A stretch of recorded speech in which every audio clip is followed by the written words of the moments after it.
came out to see the good old Saab and I noticed that.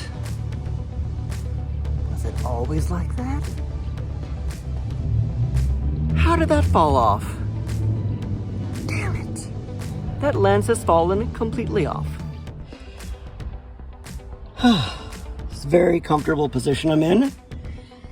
Inside the trunk of a Saab, trying to get this tail light out because the trunk's smashed in. My feet are up here. Oh, it's very hot. Very hot in here, and I guess this is what you get when you buy a Saab for $250 and it's not running. And then you don't drive it for 6 months and expect that parts haven't just miraculously fallen off. So here I am. Yep. Getting a taillight. So now it's unscrewed, but I have to push it out, which means crawling back into this nasty trunk.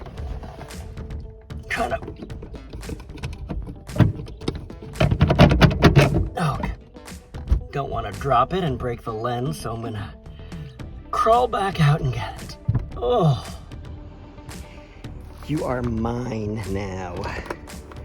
Oh, yes. Score one for me.